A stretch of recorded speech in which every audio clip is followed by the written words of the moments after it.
Sister,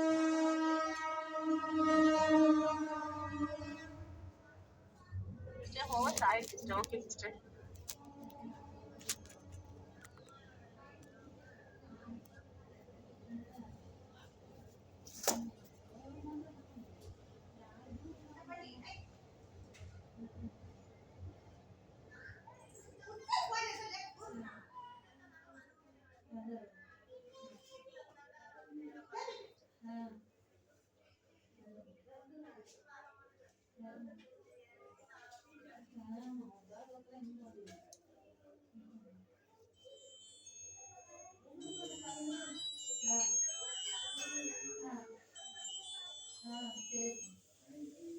hello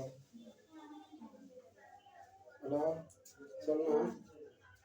சாப்பாடு செஞ்சுட்டு இருக்கிறேண்ணா. சாப்பாடு செஞ்சுட்டு இருக்கிறேன். சோறு வச்சுட்டா இப்போ குழம்புக்கு காய் அரியுங்க அண்ணா. வேலை பார்த்துக்கிறீங்களா? ம் ம் ம் சரி சரி சரி சரி.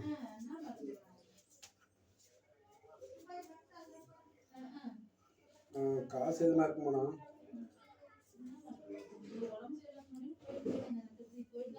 ஆஸ்பத்திரிக்கு தலைலாம் மறுக்குதாண்ணா, ஒரு பக்கம் உள்ளது கை கால் எல்லாம் அப்படி மறுத்துக்குதான்.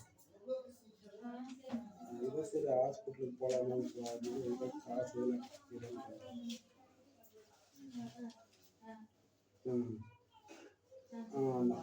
நான் கேட்டு போனேன். கை கால்லாம் அப்படியே ஒரு பக்கம் ஒரு சைடு அப்படியே மறுக்குதான்.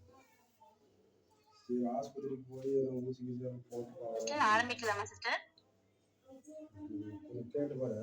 ஹலோ பண்ணிக்கோங்க சிஸ்டர். ஸ்கிரீன் ஷேர் பண்ணிட்டு அப்படியே ஆரம்பிச்சுக்கோங்க sister. Okay sister. Okay, thank you sister. கூப்பிடலாம். சரி சரி. Hi friends, very good morning. Sister, voice audible sister? கேக்குதுங்க sister. Okay sister, thank you sister. Hi friends, very good morning. I am Shifana, 12% RW டீம்ல நான் இன்னைக்கு புக்கிங் எடுத்து கொடுத்து வந்திருக்கேன். நம்ம லாஸ்ட் நேத்து என்ன பார்த்தோம்னு சொன்னா, அதாவது வந்து நம்ம எது பண்ணக்குள்ள பயம் இருக்கக்கூடாது. பயம் இருந்தா கண்டிப்பா நம்மள வந்து அது தோல்வியை தான் தரும். சோ நம்ம வந்து வெஸ்டர்ன்ஸ்ல நம்ம எல்லாரும் வந்துட்டோம். அதாவது நம்ம பயத்தை வந்து தூக்கி எறிஞ்சிடணும். பயம் இல்லாம இருந்தா கண்டிப்பா நம்மளுக்கு எல்லாமே சக்சஸ் சொல்லியிருக்காங்க. சிஸ்டர் மறுபடியும் ஆகுது.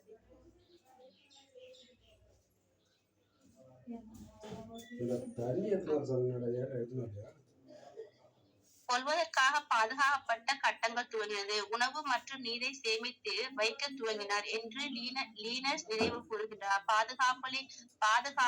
பாதுகாப்பகங்களை கட்டுவதாக பதிலாக அவர்கள் அந்த பணத்தை சந்தையில் இருந்து புத்திசலமாக முதலீடு செய்திருந்தால் அன்று அவர்கள் பொருளாதார ரீதியாக சுதந்திரமாக இருந்திருப்பார்கள்.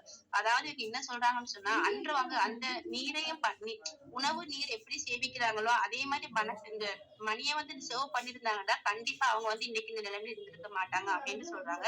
அன்று அவர்கள் பொருளாதார சுதந்திரமாக இருந்திருப்பார்கள். ஒரு நரக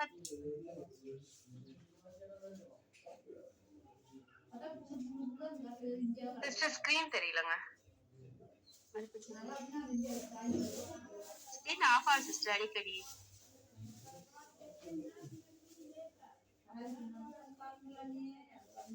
ஒரு நகரத்தில் வன்முறை தலைவிரித்தும் போது நாடு முழுவதிலும் துப்பாக்கி விற்பனை அதிகரிக்கிறது. வாக்ஷிடன் மாநிலத்தில் ஏதோ ஒரு உணவகத்தில் ஹம்பர்கர் சாப்பிட்டு ஒருவர் இறந்து போனதால் அரிசோனா மாநிலத்தில் சுகாதாரத்துறையானது மாட்டிறைச்சி அனைத்தையும் நன்றாக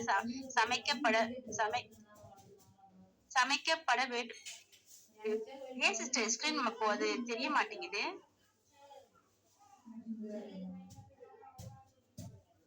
உங்க மொபைல்ல தான் சிஸ்டர் தெரியும்.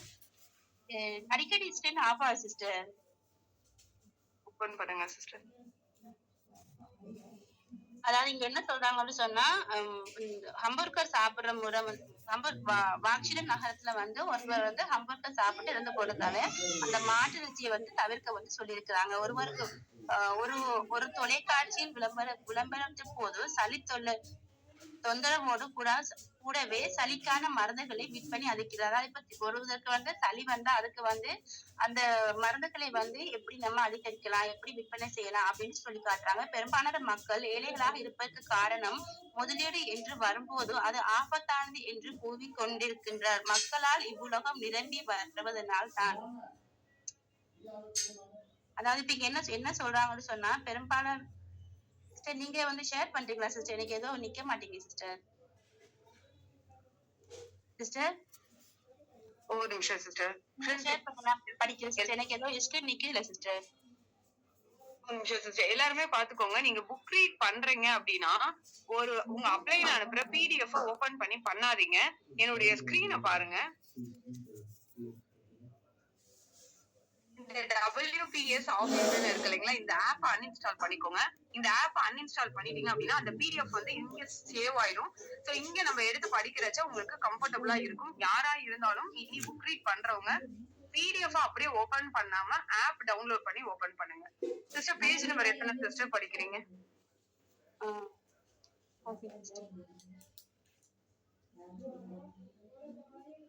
பக்கம் பக்கம் எத்தனை? அவங்க எனக்கு பிடிஎஃப் அனுப்புற சிஸ்டர். ஒரு பேஜா தான் அனுப்பிருந்தாங்க sister. 208 sister first page.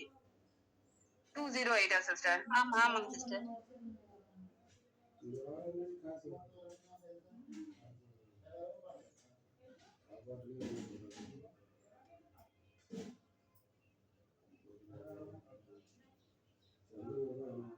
Okay sister. இதே சிஸ்டர்.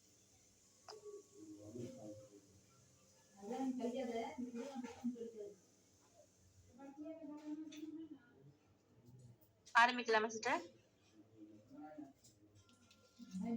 பெரும்பாலான மக்கள் ஏழைகளாக இருப்பதற்கு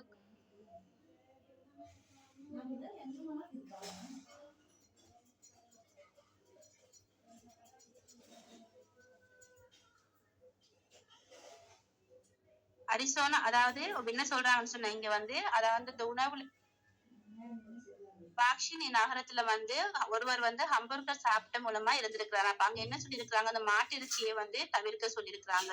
பெரும்பாலான மக்கள் ஏழைகளாக இருப்பது காரணம் முதலீடு என்று வரும்போது அது ஆபத்தான என்று கொண்டே மக்கள் இவ்வுலகம் நிரம்பி வழிவதுதான் இது குரல் ஆற்றமிக்கலாக இருக்கின்றது. இப்ப என்னன்னு சொன்னா மக்கள் நினைக்கிறாங்க அவங்க வந்து இந்த முதலீடு பண்றது வந்து ஒரு கஷ்டம் அப்படின்னு நினைச்சுக்கிட்டு இருக்காங்க. ஏனெனில் நாம் ஒவ்வொருவரும் உள்ளேயும் பயம் ஒளிந்துள்ளது. இது எல்லாரும் வந்து பயப்படுறாங்க. பயம் இருந்தாலும் கண்டிப்பா நடக்க முடியாது. அதாவது நம்ம இப்ப வந்து வெஸ்டேஜ்ல வந்திருக்கோம், நம்மளுக்கு பயம் இருக்க கூடாது, நம்மளால முடியும், நம்ம சாதிக்கலாம் அப்படின்னு நினைச்சு கொண்டு இருந்தா கண்டிப்பா இங்க சக்சஸ் இருக்கு. அதான் இங்க சொல்லி காட்டுறாங்க. ஏனெனில் நாம் ஒவ்வொருவரும் உள்ளேயும் பயம் ஒளிந்துள்ளது. வதந்திகளை எதிர்மறையாக பேசுகளும் நமது சந்தேகங்களும் மற்றும் பயங்கள் மீது தாக்கம் ஏற்படுவதை அனுமதிக்காமல் இருப்பதற்கு நமக்கு அதிக துணிச்சலே தேவை. அதாவது வந்து என்ன சொல்றாங்கன்னா இங்க வந்து சந்தேகம் பயம் இது ரெண்டுமே இருக்கக்கூடாது. இப்ப நம்ம வெஸ்டேஜ்ல வந்திருக்கிறோம், சந்தேகப்படக்கூடாது. இது உண்மையா, இது உண்மையான கம்பெனியா, ஃபேக்கா, இது நம்மளுக்கு இப்படி இன்கம் வருமா அப்படின்னு நம்ம எல்லாரும் சந்தேகப்படுறோம். அப்படி சந்தேகப்படக்கூடாது. கண்டிப்பா துணிச்சலா இருந்து கொண்டு பயம் இல்லாம இங்க சக்சஸ் இருக்கு அப்படின்னு நினைச்சுக்கோ நம்ம எடுத்து பண்ணா கண்டிப்பா நம்மளால முடியும். நெக்ஸ்ட் நமக்கு அதிக துணிச்சல் தேவை. ஆனால் பார்ப்பதற்கு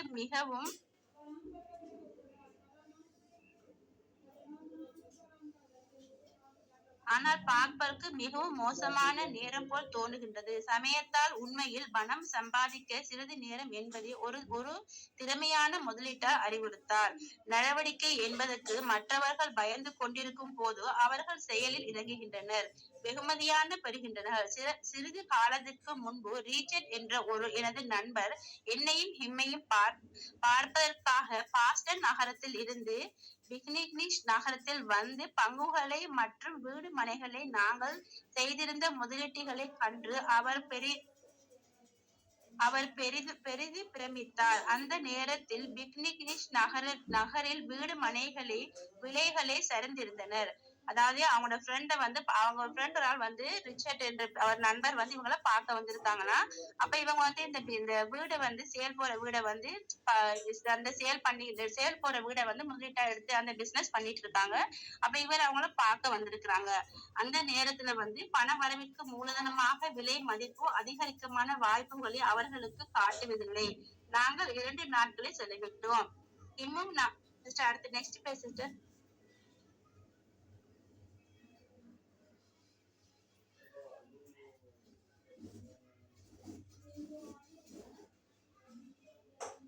டிமும் நானும் உண்மையான வீடுமனை முகவர்கள் அல்ல. நாங்கள் வெறும் முதலீட்டாளர்கள். ரீச்சர்ட் வாங்குவதற்காக நாங்கள் ஒரு அழகான வீட்டை கண்டுபிடித்தது. அதாவது அவரோட ஃப்ரெண்ட் வந்து ஒரு வீடை வாங்கணும்னு நினைக்கிறாங்க. அப்போ ஒரு அழகான வீடை வந்து காட்டி கொடுத்துருக்குறாங்க. அப்போ ஒரு முகவரை அழைத்து பேசினோம். அவங்க ஒரு வீட்டை ஓனரை வந்து கூப்பிட்டு பேசியிருக்கிறாங்க. அன்று மதியம் அவர் அந்த வீட்டை ரீச்சர்ட்க்கு விற்றார். அந்த வீடை வந்து ரீச்சர்ட் வந்து வாங்கியிருக்காங்கன்னு சொல்லியிருக்காங்க. இதுல வந்து 2 படுக்கறைகளை கொண்ட அந்த நகர்ப்புற வீட்டின் விலை வெறும் $45,000 மட்டுமே. அதே போன்ற வீடு $65,000 விற்று கொண்டிருந்தது. என்ன சொல்றாங்கன்னா, அந்த வீடு வந்து 65,000 விலைக்குள்ள வீடு, அந்த பெருமையான வீடு வந்து அவர் $40,000 வாங்கியிருக்கிறாரு. அப்ப இங்க அவருக்கு வந்து லாபத்துல அந்த வீடை எடுத்திருக்கிறாரு. ரீச்சர்ட் ஒரு நல்ல விலைக்கு அந்த வீட்டை வாங்கியிருந்தார். பிறகு உற்சாகமாக பாஸ்டனுக்கு புறப்பட்டு சென்றார். அவர் அந்த வீட்டை வாங்கின சந்தோஷத்திலேயே அவர் ஊருக்கு அவர் மறுபடியும் திரும்பி போயிருக்கான்னு சொல்றாங்க. 2 வாரங்களுக்கு பிறகு அந்த முகவர் என்னை தொலைபேசியில் அழைத்து, எங்கள் நண்பர்கள் அந்த வீட்டை உடனடியாக ரீச்சர்ட்டை தொடர்பு கொண்டு அதற்கான காரணத்தை கேட்டேன். தான் அண்டை வீட்டார்கள் ஒருவரிடம் தான் பேசியதாகவும் அந்த வீட்டின் விலை அதிகம் என்று அவர் கூறியதாகவும் ரீச்சர்ட் என்னிடம் கூறினார். அவரது அண்டைக்காரர் ஒரு முதலீட்டாளரா என்று நான் கேட்டேன். அவர் என்ன சொல்றாருன்னு சொன்னா, இந்த வீடு விலை அதிகம் அப்படின்னு சொல்லி இவர் சொல்றாரு ரீச்சர்ட். அப்ப இவர் கேக்குறாரு, ஏன் உங்களோட வீட்டு பக்கத்துல உள்ளவர் உங்களுக்கு சொன்னாரா? அவரோட முதலீட்டாரா? அவரு தெரியுமா இந்த வீடு ஏன் விலைன்னு அவங்க சொல்றாங்களான்னு இவங்க கேக்குறாங்க. இல்லை என்று ரீச்சர்ட் பதிலளித்தார். இல்ல, அவர் வந்து அவர் ஒரு முதலீடாளர் இல்ல அப்படின்னு சொல்லி அவர் பதிலளித்திருக்கார். பிறகு ஏன் அவரது பேச்சை செவி சாய்ந்து என்று ரீச்சர்ட் நான் கேட்ட போது, வேறு பிற வீடுகளையும் நான் பார்க்க விரும்புவதாகவும் மற்றும் அவர் மனுப்பலமாக தெரிவித்தார். அதாவது வந்து இவர் கேட்கிறாரு, அடுத்தவங்களோட பேச்சை நீங்க ஏன் கேக்குறீங்க? இப்ப என்னன்னு சொன்னா, இங்க நம்ம எக்ஸாம்பிள் வந்து நம்ம எல்லாம் இங்க வந்து வெஸ்டேஜ்ல வந்திருக்கிறோம்.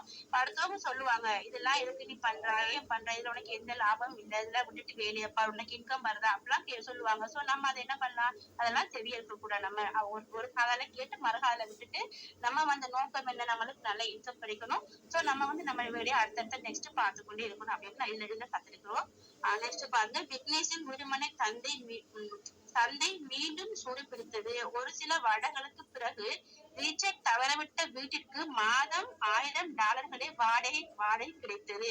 குளிர்காலத்தில் அதன் வாடகை $2,500 உயர்ந்தது. அப்போ இங்க வந்து அந்த வாடகை அவருக்கு வந்து ரெண்டு மணி வந்து அதிகரிக்குது. அவர் குளிர்காலத்துல வந்து $2,500 இங்க மாறி இருக்கு. அந்த வீட்டின் மதிப்பு $905,000 அதிகரிக்குது. அந்த வீட்டு மதிப்பு அவர் வாங்கினது வந்து ஜஸ்ட் $45,000 தான். ஆனா இப்ப வந்து அது இன்னும் வந்து ஒரு 50 மடங்கா அதிகரிச்சிருக்கு அப்படின்னு சொல்றாங்க. பொருளாதார ரீதியாக சுதந்திரத்தை பெறுவதற்கான ஒரு நல்ல துவக்கத்தை பெறுவதற்கு ரீச்சர்ட் வெறும் $5,000 மட்டுமே முன்பணம் கொடுக்க வேண்டியிருந்தது. ஆனால் இன்று அவரிடம் இன்னும் எந்த சொத்தும் இல்லை. ரீச்சர்ட் பின்வாங்கியதும் அதன் எந்த ஆச்சரியமும் இல்லை. அவரது பயம் வெற்றி பெற்றது. அப்ப அவர் வந்து பயந்து கொண்டிருந்தார், நான் இதை எடுக்கலாமா எடுக்க கூடாதா அப்படின்னு பயந்திருந்தார். அந்த பயமே இன்றைக்கு அவருக்கு வெற்றி அடைஞ்சிட்டார் அவரு. அப்ப அந்த $45,000 வீடு இன்றைக்கு $905,000 மாறிருக்கு. அப்ப அவருக்கு அங்க வந்து 50% வரைக்கும் கூடி இருக்கு. அப்ப வந்து பயந்து இருக்க கூடாது. எதை பண்ணணுமா நம்மளுக்கு வந்து பயம் இருக்க கூடாதுன்னு சொல்லி இதுல இருந்து நம்ம புரிஞ்சு கொள்ளலாம். என்னுடைய சொத்துக்களில் ஒரு சிறு பகுதி வாங்கி கையிருக்க பதிலாக அடமான வரி பாத்திரத்தில் உள்ளது. வருடத்திற்கு 16% வட்டி எனக்கு அதிலிருந்து கிடைக்கிறது. இது நெக்ஸ்ட் சிஸ்டர்.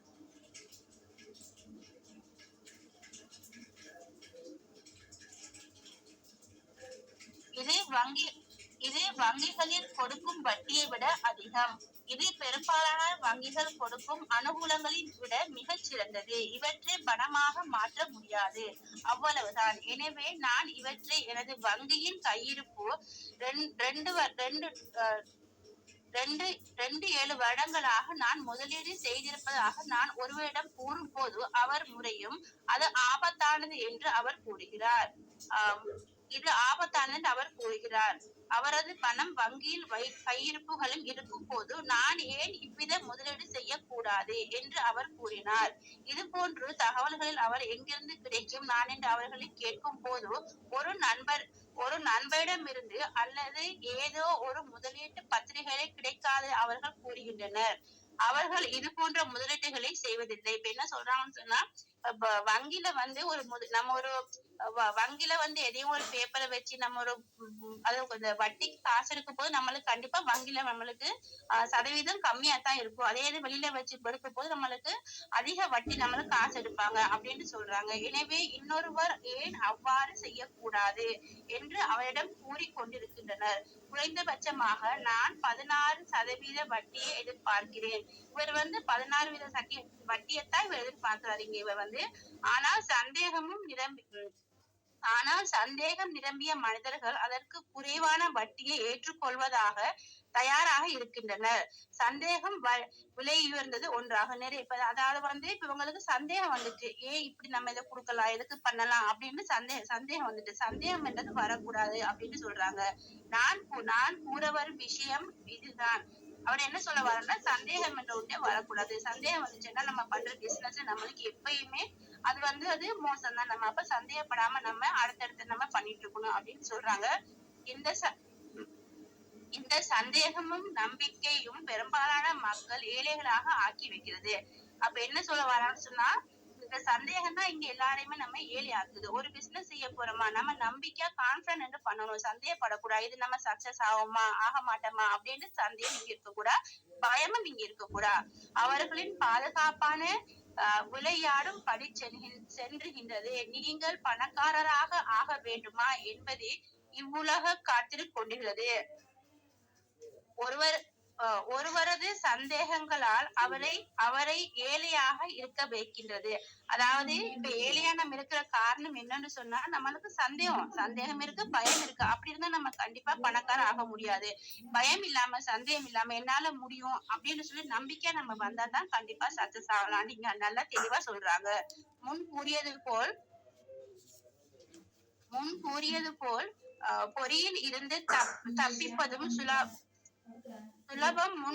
சுலபம். அதற்கு அதிக கல்வி அறிவு தேவையில்லை. இப்ப பிசினஸ்க்கு வந்து நம்ம இங்க படிக்க வேண்டிய அவசியம் இல்லை. ஸ்கூல்ல போனோம்னு சொன்னா அது வந்து கல்வி அறிவை தான் படித்து தருவாங்க ஸ்கூல்லயோ காலேஜ்லயோ. ஆனா இது வந்து பொது அறிவாவே நம்ம இப்படி நாலேஜ் எல்லாம் கத்துக்கொள்ற மூலமா நம்ம பிசினஸ் நம்ம பண்ணலாம். சோ ஒருத்தரிடம் நம்ம நாலேஜ் எடுக்கிற மூலமா நம்மளுக்கு நல்ல நாலேஜ் கிடைக்கும். அப்ப அதாவது நம்ம புக் ரீடிங் எடுக்கிறோம், இங்க நம்மளுக்கு நிறைய நாலேஜ் கிடைக்குது. எப்படி இந்த பிசினஸ் பண்ணலாம், இதெல்லாம் வந்து நம்மளுக்கு எங்கேயுமே யாரும் இப்படி கத்துக் கொடுக்க மாட்டாங்க. அதான் இங்க வந்தவங்க சுட்டி காட்டுறாங்க. ஆனால் சந்தேகம் பெரும்பாலான மக்களை முடங்கி போகின்றது. இந்த சந்தேகம் தான் அதிகமான மக்களுக்கு வந்து அவங்க லாஸ் ஆகுற காரணமே இந்த சந்தேகம் தான். நம்பிக்கை அற்றவர்கள் ஒருபோதும் வெற்றி பெறுவதில்லை. ஆய்வு செய்யப்படாத சந்தேகமும் பயமும் நம்பிக்கையின்மையும் உருவாகின்றது. எனவே என்று பணக்கார தந்தை என்ன சொல்றாங்கன்னு சொன்னா, யார் ஒருவருக்குமே வந்து அவங்க வந்து நம்பிக்கையா இருக்கணும், எதை எடுத்தாலும் பிலீவா இருக்கணும். அன்பிலீவா இருந்தாங்கன்னு சொன்னா கண்டிப்பா அங்க வந்து நம்மளுக்கு சக்சஸ் இருக்காது. அது மட்டும் இல்லாம சந்தேகம் இருக்கக்கூடாது, பயம் இருக்கக்கூடாது. எல்லாமே நம்பிக்கையா நம்ம இது பண்றோமா, கண்டிப்பா எனக்கு ஒரு சக்சஸ் வருமா அப்படின்னு நினைச்சு கூட பண்ணணும் அப்படின்னு சொல்றாங்க. இதுல விமர்சனம் ஒருவரை குருடராகின்றது, ஆய்வு அவரது கண்களை திறக்கின்றது என்றும் பணக்கார தந்தை விளக்கினார்கள். விமர்சனங்களை பார்வையற்றவர்களை என்பதை பார்ப்பதற்கு நெக்ஸ்ட் பேஜ் சிஸ்டர்.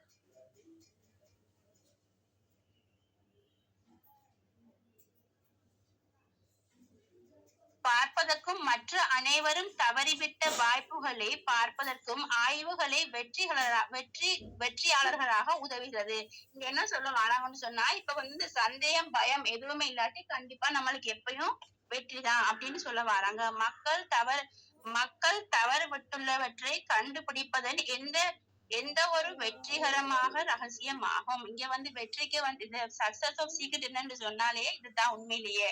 அதாவது பயம் இருக்கக்கூடாது. வெற்றி நம்மளுக்கு ஒரு வெற்றி வேணுமா, நம்ம பயத்தை தூக்கி எறியணும். எரிஞ்சாதான் நம்மளுக்கு அங்க வந்து வெற்றி நிச்சயம். அது மட்டும் இல்லாம ஃபர்ஸ்ட் நம்பணும். நம்மளே நம்பினாதான் எல்லாமே இங்க பண்ணலாம் அப்படின்னு கிளியர் கட்டா சொல்லியிருக்கிறாங்க.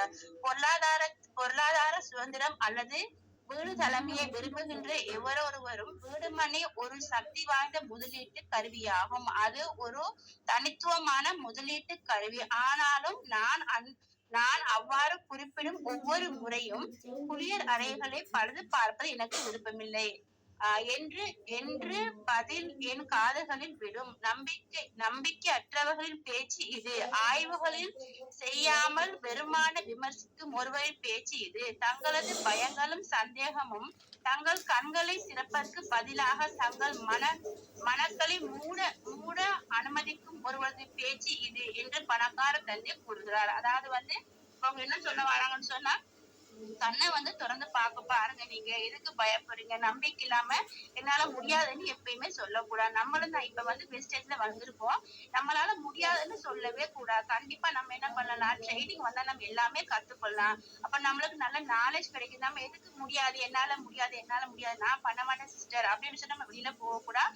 என்னால முடியும்ன்ற ஒரு நம்பிக்கை இருந்தா கண்டிப்பா நம்ம அடுத்தடுத்த லெவல் போகும்போது கண்டிப்பா நம்ம சக்சஸ் அடைவோம். இங்க அதான் இங்க சொல்லியிருக்கிறாங்க. எனவே குளியல் அறைகளை பழுது பார்ப்பதில் எனக்கு விருப்பமில்லை. அவர் என்ன சொல்றாருன்னு சொன்னா, இந்த குளியல் அறையை வந்து பழுது பார்ப்பது எனக்கு விருப்பமில்லை, நான் பண்ண மாட்டேன் அப்படின்னு அவர் சொல்றாரு. என்றும் யாரேனும் ஒருவர் கூறும்போது எனக்கு அதை செய்வதில் விருப்பம் என்று நீங்கள் ஏன் நினைக்கிறீர்கள் என்று திருப்பி கூற வேண்டும். அதாவது இப்ப குளியல் அறை சொன்னா சில பேர் விரும்ப மாட்டாங்க. அதை நான் கிளீன் பண்ணணுமா அப்படின்னு சொல்லி. ஏன் அதுவும் நம்மளுக்கு வந்து அதுவும் இம்பார்ட்டன்ட். அந்த குளியல் நம்மளுக்கு இம்பார்ட்டன்ட். சோ அதை நம்ம பண்ணத்தான் வேணும். எதுக்கு நீங்க பண்ண மாட்டேங்கிறீங்க அப்படின்னு கேக்குறாங்க.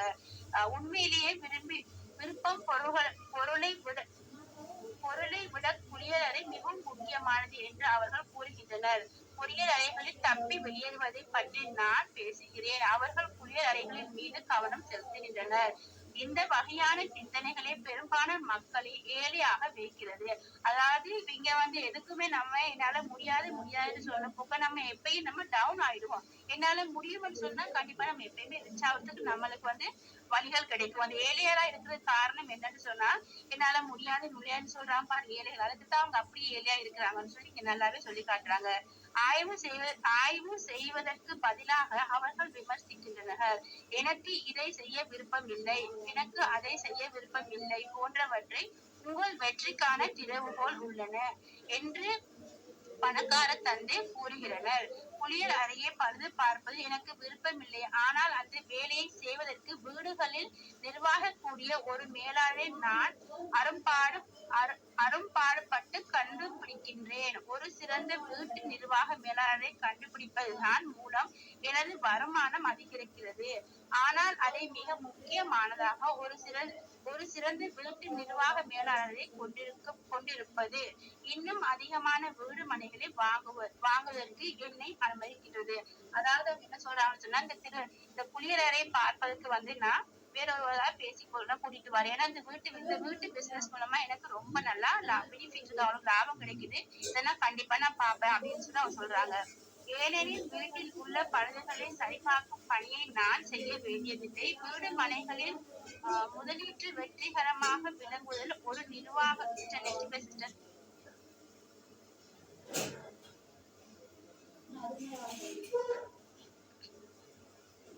ஏனெனில் வீட்டில் உள்ள பழுதுகளை சரிபார்க்கும் பணியை நான் செய்ய வேண்டியதில்லை. வீடு மனைகளில் முதலீட்டில் வெற்றிகரமாக விளங்குவதற்கு ஒரு நிர்வாக மேலாளர் அவசியம் தேவை. அதாவது இப்ப ஒரு வீடு எடுத்தோம்னா வீட்டுல வந்து அதுல வேலை செய்யறதுக்கு ஒரு நிர்வாகம் கண்டிப்பா ஒருவர் தேவைதான் இருக்கு. வீடு மனை தேடி கண்டுபிடிப்பதே ஒரு சிறந்த நிர்வாகி மேலாளர் கண்டுபிடிப்பது மிகவும் முக்கியம். இப்படிப்பட்ட மேலாளர்கள் நல்ல பரிவர்த்தனைகளை வீடு மனை முகவர்களை முன்தாங்க தெரிந்து வந்துள்ளனர். எனவே அவர்கள் இன்னும் அதிகமாக மதிப்பு கொண்டவராக ஆகின்றனர்.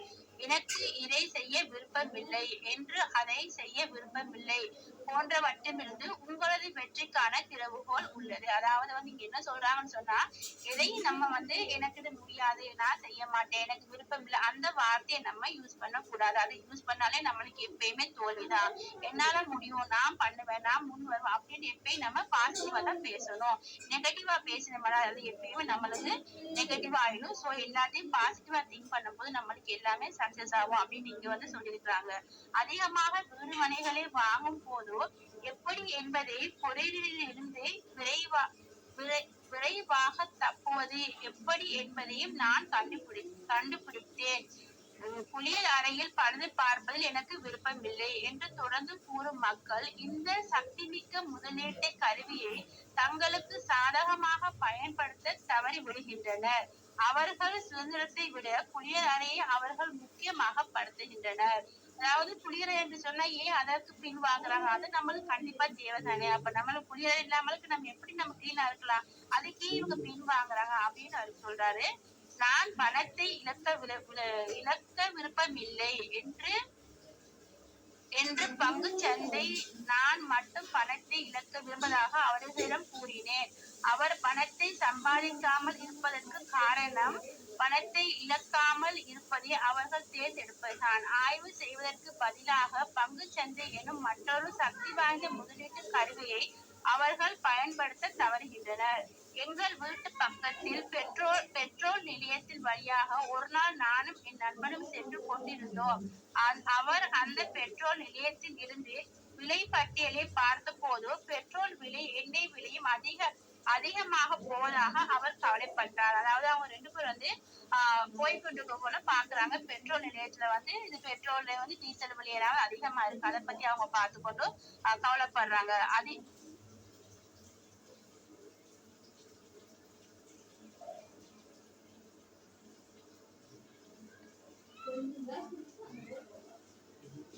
ஏனெனில்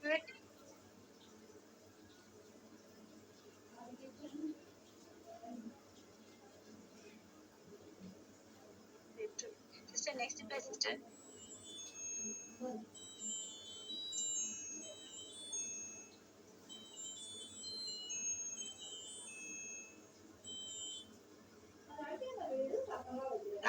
நாங்கள் வீட்டில் வந்தபோது அடுத்த ஒரு சில வருடங்களில் எண்ணெயின் விலை ஏன் அதிகரிக்க போகிறது என்பதற்கான புள்ளி விவரங்களில் அவர்கள் என்னிடம்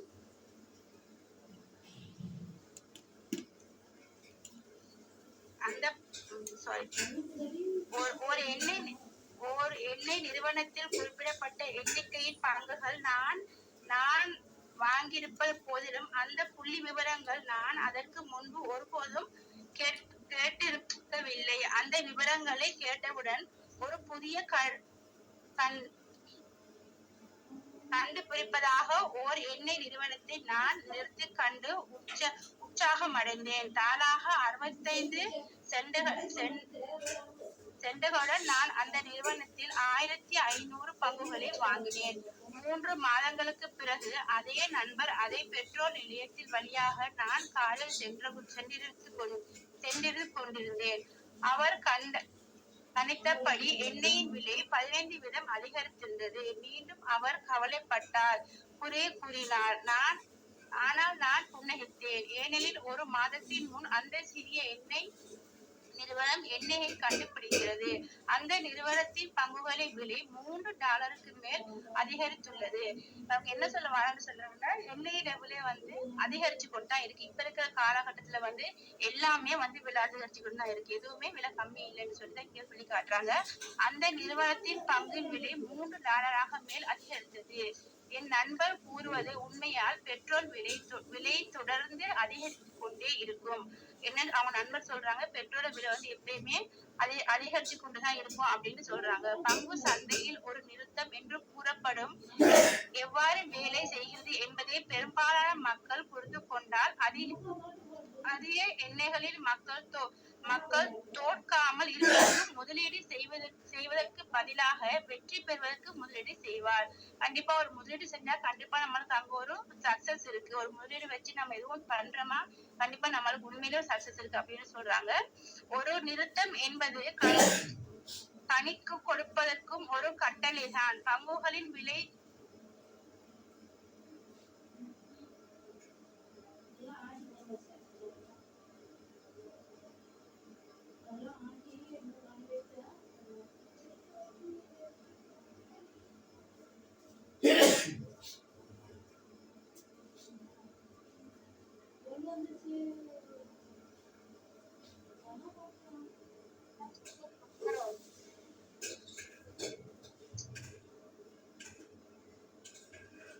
இப்போ சிஸ்டர் வாய்ஸ் கேட்கல சிஸ்டர்.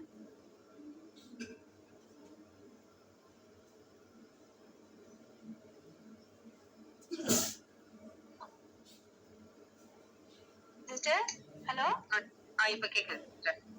சிஸ்டர் இல்ல ஏதோ யாரோ வீடியோ ஆன் பண்ணிட்டாங்க சிஸ்டர். ஓ ஓகே ஓகே சரி சிஸ்டர். நீங்க எனக்கு வீடியோ தெரியலீங்களா? சரி ஓகே ஸ்டார்ட் பண்ணுங்க சிஸ்டர். ஸ்கிரீன் தெரியல சிஸ்டர். இல்ல வீடியோ யாரோ வீடியோ வருது சிஸ்டர். வீடியோ ஆன் பண்ணிட்டு இருக்காங்க. ஒரு நிமிஷம் இப்ப தெரியுதா சிஸ்டர் வீடியோ? ஸ்கிரீன் தெரியுது சிஸ்டர். ஓகே ஒரு நிமிஷம் இருக்கு சிஸ்டர். நான் ஷேர் சாரி சிஸ்டர். நான் அது ஃபர்ஸ்டே வந்து பிடிஎஃப் நான் எடுத்துருக்கேன். எனக்கு அந்த ஆப் இல்ல சிஸ்டர். Sorry sister. ஒன்னும் பிரச்சனை இல்லை, இருங்க நான் ஷேர் பண்றேன் சிஸ்டர். ஒவ்வொரு இதுலயும் நம்ம ஒண்ணு கத்துக்கிறது தானே சிஸ்டர். பாத்துக்கேன் படிங்க சிஸ்டர். ஸ்கிரீன் தெரியல சிஸ்டர். தெரியலீங்களா சிஸ்டர்? இல்ல சிஸ்டர்.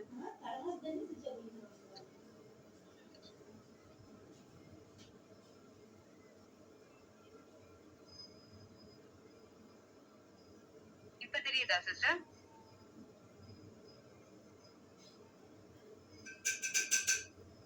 சிஸ்டர் இப்ப தெரியுதுங்களா? மைக் ஆஃப்ல இருக்கு சிஸ்டர் உங்களுக்கு. சிஃபானா சிஸ்டர்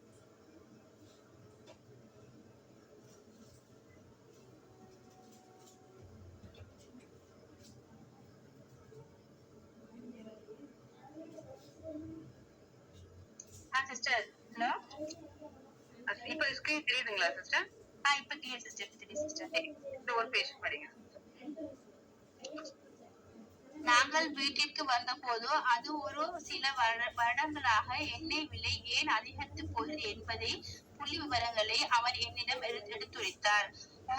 ஓர் எண்ணெய் நிறுவனத்தில் குறிப்பிடப்பட்ட எண்ணிக்கையில் பங்குகள் நான் வாங்கியிருந்த போதிலும் அந்த புள்ளி விவரங்களை நான் அதற்கு முன் ஒருபோதும் கேட்டிருக்கவில்லை. அவங்க வந்து இந்த எண்ணெயில வந்து புள்ளி விவரங்களை பாக்குறாங்க. ஏன் இது விலை அதிகரித்து வருது, எதுக்காக அப்படின்னு செக் பண்ணி பாக்குறாங்க. நான் அதற்கு முன்பு ஒருபோதும் கேட்கவில்லை. அந்த விவரங்களுடன் கேட்பது ஒரு புதிய அவ்வளவு பிரபலமாக இல்லாதது. இன்னும் எண்ணெயின்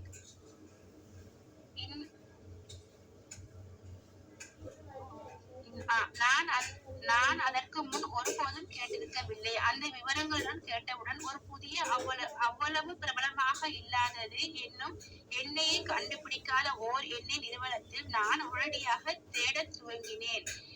என் தராக அந்த புதிய நிறுவனத்தில் கண்டு உற்சாகம் அடைந்தார். தாளாக 65 சென்டுகளுக்கு நான் அந்த நிறுவனத்தில் 1500 பங்குகளை வாங்கினேன்.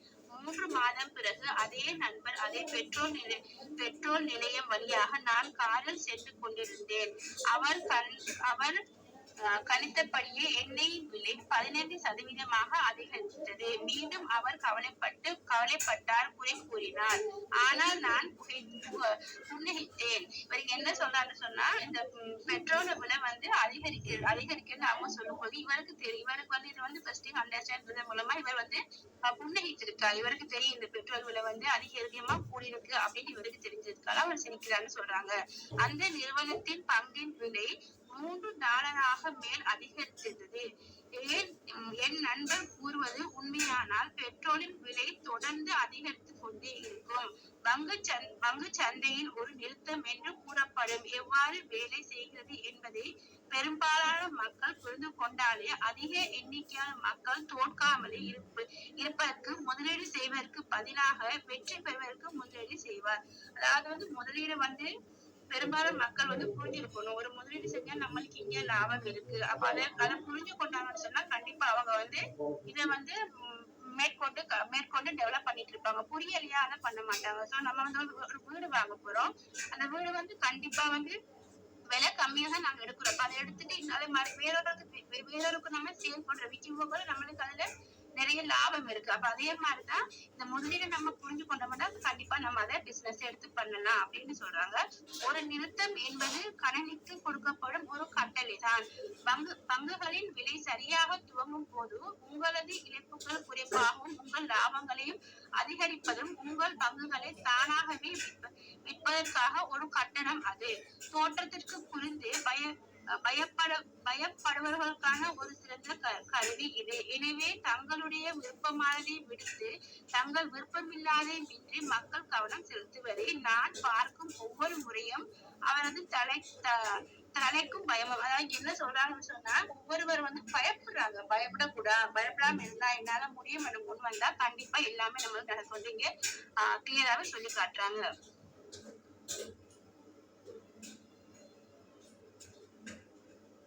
எல்லாம் சொல்லட்டுமா? மறுபடியும் ரிவ்யூ பண்ணட்டுமா?